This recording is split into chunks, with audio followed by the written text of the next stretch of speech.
Hello दोस्तों, नमस्कार। कैसे हैं आप लोग? उम्मीद करता हूं कि आप लोग अच्छे होंगे और अच्छे से स्टडी कर रहे होंगे। तो हमने पिछली वीडियो में अनुपात यानी रेशियो के कुछ सवाल देखे थे। तो उसी क्लास को आज हम आगे लेकर चलते हैं और देखते हैं इसमें और कौन कौन से सवाल मिल सकते हैं। तो चलिए देखते हैं आज का पहला सवाल।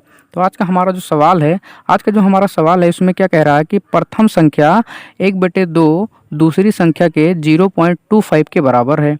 दूसरी संख्या और प्रथम संख्या के बीच का अनुपात क्या है। यानी कि इसमें हमसे क्या पूछा गया है, प्रथम संख्या और दूसरी संख्या का अनुपात पूछा गया है। तो चलिए इसे हम सॉल्व करते हैं।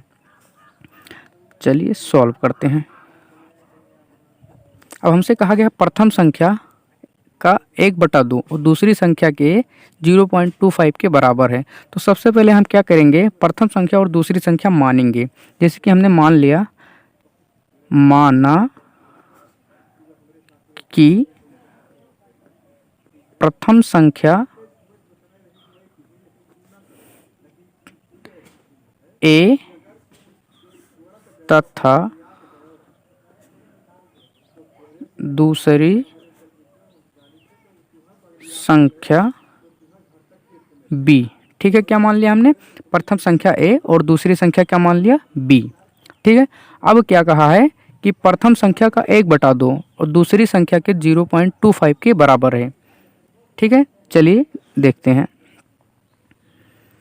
अब प्रथम संख्या का 1/2 यानी कि 1/2 कितना, 1/2 यानी प्रथम संख्या कितना था हमारा ए, हमने ए माना था, ए का 1/2 बराबर दूसरी संख्या के 0.25 के बराबर है। यानी कि बी गुना में, देखो एक बात हमेशा ध्यान रखना, मैथ में का मतलब हमेशा गुणा होता है। यानी कि अगर किसी संख्या के कहेगा कि इस संख्या का इतना है तो इसका मतलब उस संख्या में उसका मल्टीप्लाई होगा।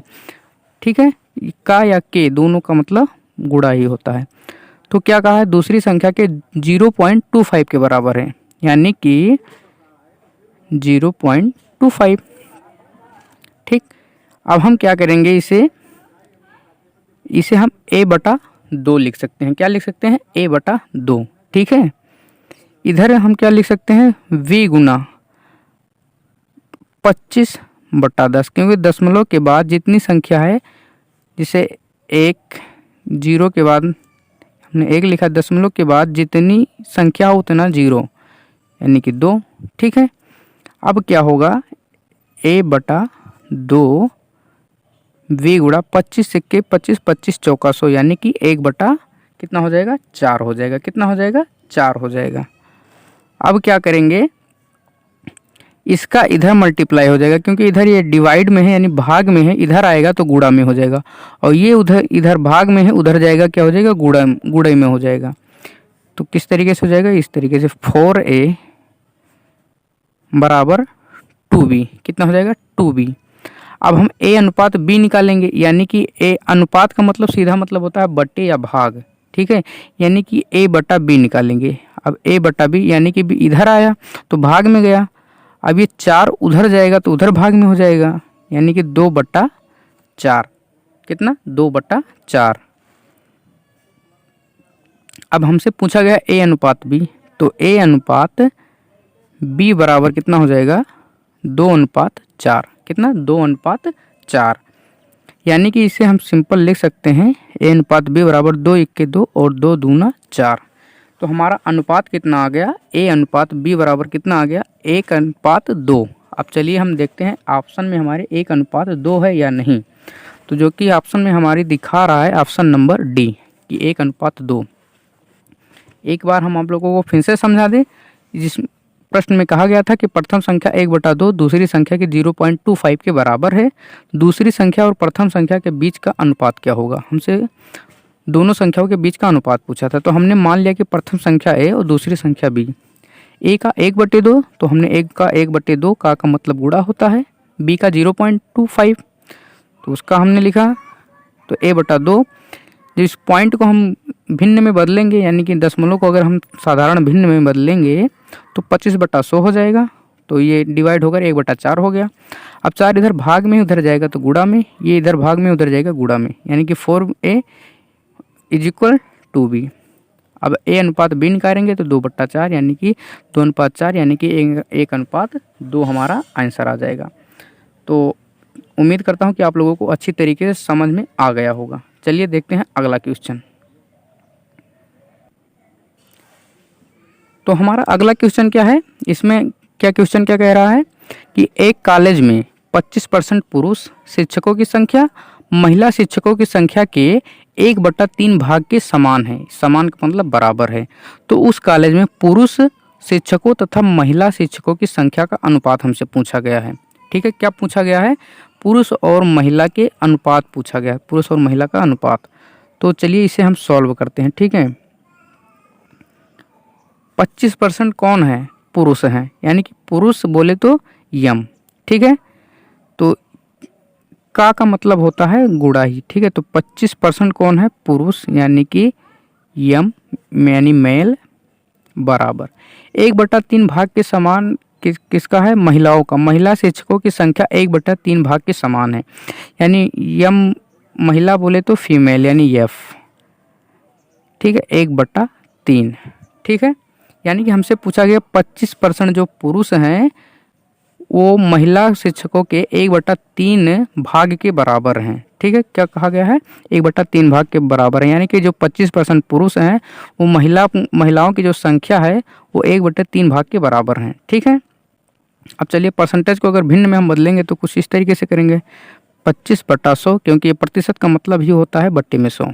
ठीक है, फिर क्या करेंगे, ये हम इसे लिख सकते हैं F/3। ठीक है, अब क्या करेंगे, अब इसे हम काटते हैं, 25 × 25, 25 चौका 100। ठीक, फिर इधर F/3। अब ये इधर भाग में इधर आएगा गुणे में, ये इधर भाग में उधर जाएगा गुणे में, यानी कि 3m बराबर 4f।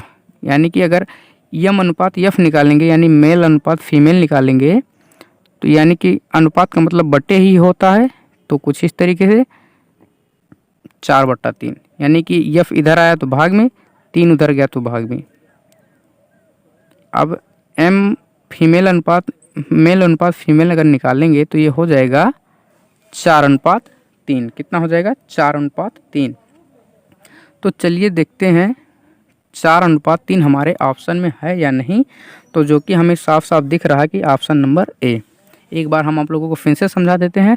25% जो पुरुष हैं वो फीमेल के यानी कि महिलाओं की संख्या के 1/3 भाग के बराबर हैं, यानी कि जितनी भी महिलाएं उनका 1/3।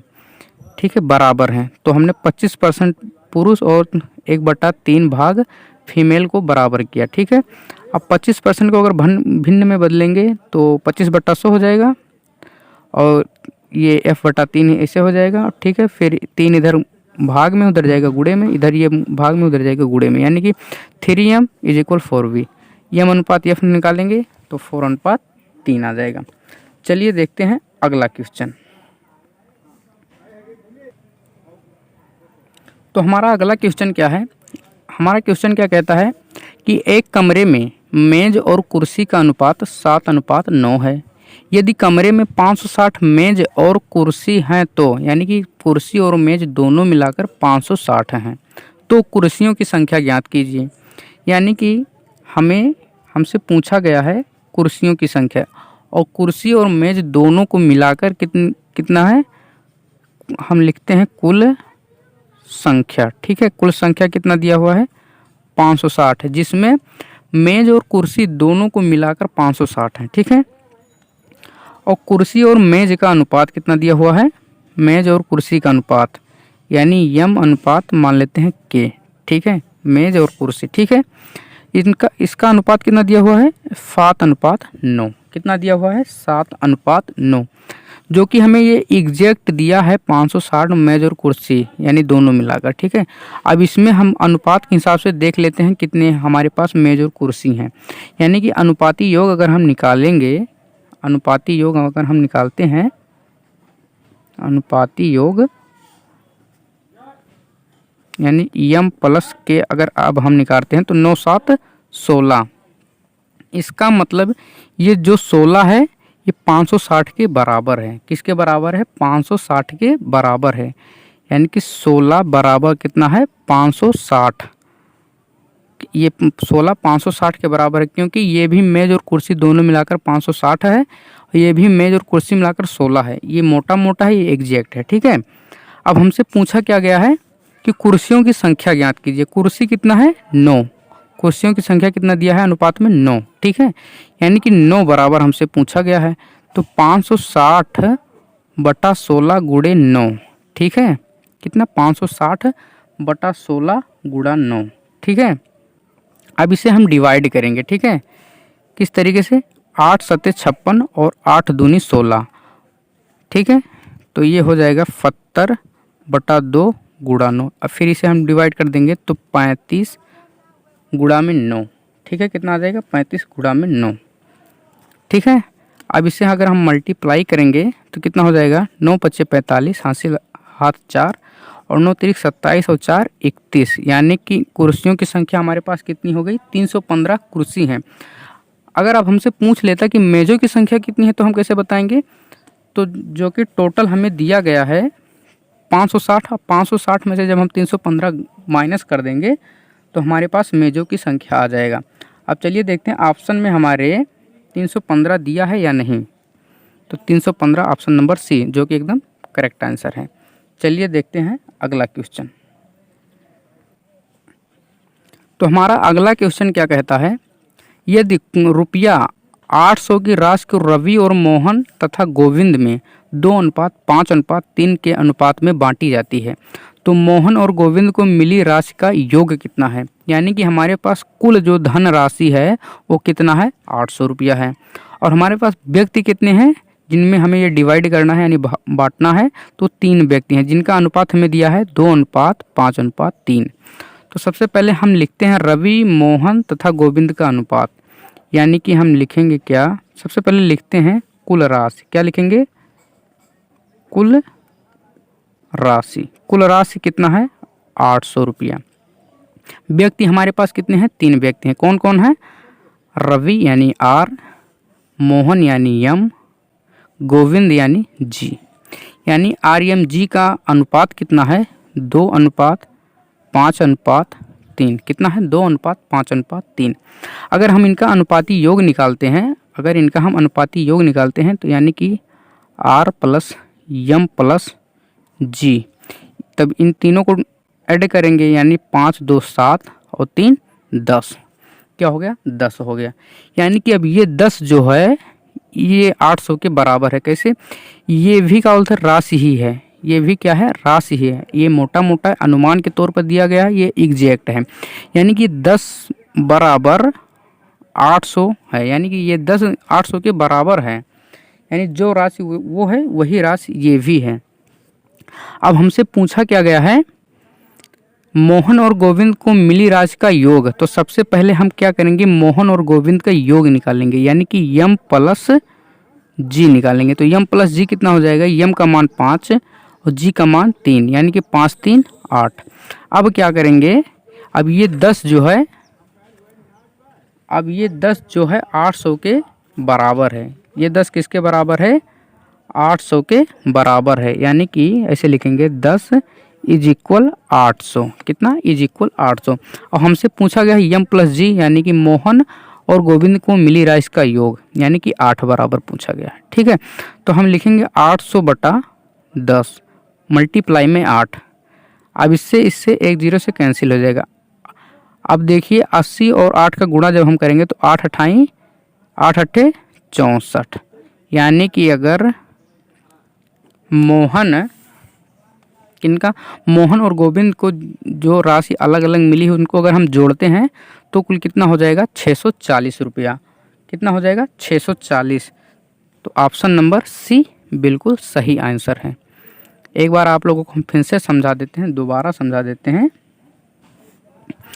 कुल राशि दिया था 800 और रवि और मोहन तथा गोविंद को का मतलब अनुपात था 2:5:3। अगर अनुपाती योग हम निकालेंगे, जैसे कि ये टोटल करके दिया है 800 रुपया, जिनमें से तीनों की राशि मिली है। अब ये भी राशि है, इसको भी हम जोड़ते हैं, ये कितना होता है, तो ये 10 हुआ, यानी ये 10 800 के बराबर है।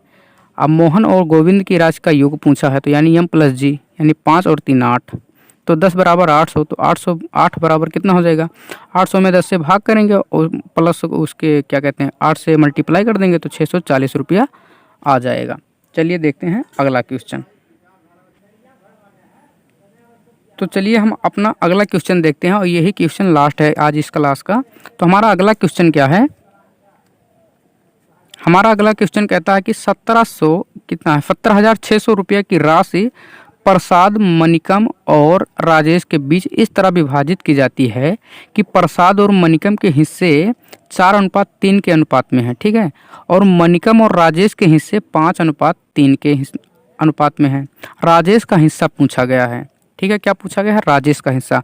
तो सबसे पहले देखिए हम क्या करेंगे, जो दिया है सबसे पहले उसे हम नोट करेंगे, यानी सबसे पहले हम क्या करेंगे, कुल राशि हमें कितना दिया है, कुल राशि 17,600 रुपया, ठीक है। तो सबसे पहले हम इसे नोट कर लेते हैं। फिर हमसे क्या कहा गया है, प्रसाद और मनिकम का अनुपात, यानी कि P अनुपात यम, ठीक है, P अनुपात यम कितना दिया है 4:3, यानी P से प्रसाद यम से मनिकम, ठीक है, 4:3 दिया है। फिर हमसे कहा गया है कि मनिकम और राजेश का हिस्सा 5:3 के अनुपात में है, यानी मनिकम यम अनुपात और राजेश आर, इनका हिस्सा कितना दिया हुआ है 5:3। अब आप लोग जानते होंगे कि हमने पिछली वीडियो में एक बात आप लोगों को बताई थी कि जब A अनुपात B बराबर मान लीजिए 1:2 दिया है और B अनुपात C बराबर मान लीजिए 3:2 दिया है, तो A अनुपात B अनुपात C कैसे हम निकालते थे, A अनुपात B अनुपात C, इन दोनों का आपस में मल्टीप्लाई यानी 3, इसका तिरछा यानी 6, फिर इसका आपस में यानी 4, यानी कि सबसे पहले हम A अनुपात B अनुपात C निकालते थे। ठीक उसी तरह इस सवाल में भी लगेगा। तो चलिए देखते हैं, ठीक है, चलिए देखते हैं। अब सबसे पहले हम क्या करेंगे, प्रसाद मनिकम यानी प्रसाद अनुपात मनिकम अनुपात राजेश का हम अनुपात निकालेंगे, ठीक है। तो किस तरीके से, P अनुपात यम अनुपात R। अब इन दोनों का आपस में मल्टीप्लाई यानी कि 5 चौका 20, फिर 5 और 3 इधर क्रॉस मल्टीप्लाई यानी कि 15, फिर इन दोनों का आपस में मल्टीप्लाई यानी कि 9, ठीक है। अब देखिए ये कैंसल आउट तो नहीं हो रहा है, तो हमसे क्या पूछा गया है, इनका राजेश का हिस्सा पूछा गया है, यानी राजेश। अब राजेश बराबर यानी R बराबर कितना दिया हुआ है, कितना दिया हुआ है 9, और इसका अनुपाती योग हम देख लेते हैं, इसका हम अनुपाती योग देख लेते हैं, अनुपाती योग यानी 20 + 15 + 9। अब इन दोनों को अगर इन तीनों को हम जोड़ेंगे तो 20 और 15 35 और 9 9 5 14 यानी कि 44, कितना हो जाएगा 44, जो कि अब ये 44 किसके बराबर हो गया, ये 44 हो गया बराबर 17,600 के बराबर हो गया। और हमसे पूछा गया है राजेश यानी 9, यानी 9 बराबर फिर कितना हो जाएगा 17,600 बटा 44 गुणा में 9। अब इसे हम डिवाइड करेंगे, क्या करेंगे, इसे हम डिवाइड करेंगे, ठीक है। जब इसे हम डिवाइड करेंगे तो 44 ये 4 बार में जाएगा, ठीक है, कितनी बार में 4 बार में, यानी कि ये 400, ठीक है। अब 9 का अगर 4 में हम गुणा कर देंगे तो 36, यानी कि राजेश का जो हिस्सा होगा वो कितना होगा 3600 रुपये होगा। तो चलिए हम देखते हैं ऑप्शन में हमारे है या नहीं है, तो जो कि ऑप्शन नंबर हमारा डी बिल्कुल सही आंसर है। क्या है, बिल्कुल सही आंसर है। एक बार आप लोग फिर से देख लीजिए, कुल राशि हमारे पास कितना दिया हुआ था 17,600 रुपया। फिर उसके बाद कहा गया था क्या, मनिकम और प्रसाद और मनिकम का अनुपात दिया था 4:3, मनिकम और राजेश का अनुपात 5:3। अब तीनों का हम अनुपात निकालेंगे तो 20 15 9 आ जाएगा, आर का मान 9, अनुपाती योग 44, 44 किसके बराबर हो गया 17,600 के, 9 निकालना है, यानी 17,600 बटा 44 मल्टीप्लाई में 9। जब 44 से हम 176 को डिवाइड करेंगे तो 4 बार में जाएगा, 4 बार में, ठीक है, और 9 का 4 में हम मल्टीप्लाई कर देंगे तो 3600 रुपया हो जाएगा। तो उम्मीद करता हूँ कि आप लोगों को बहुत ही अच्छी तरीके से समझ में आ गया होगा। मिलते हैं अगले वीडियो में, आज का वीडियो बस यहीं तक, और तब तक आप लोग इसे रिवाइज करते रहिएगा, ठीक है। मिलते हैं नेक्स्ट वीडियो में, तब तक के लिए टेक यू, बाय।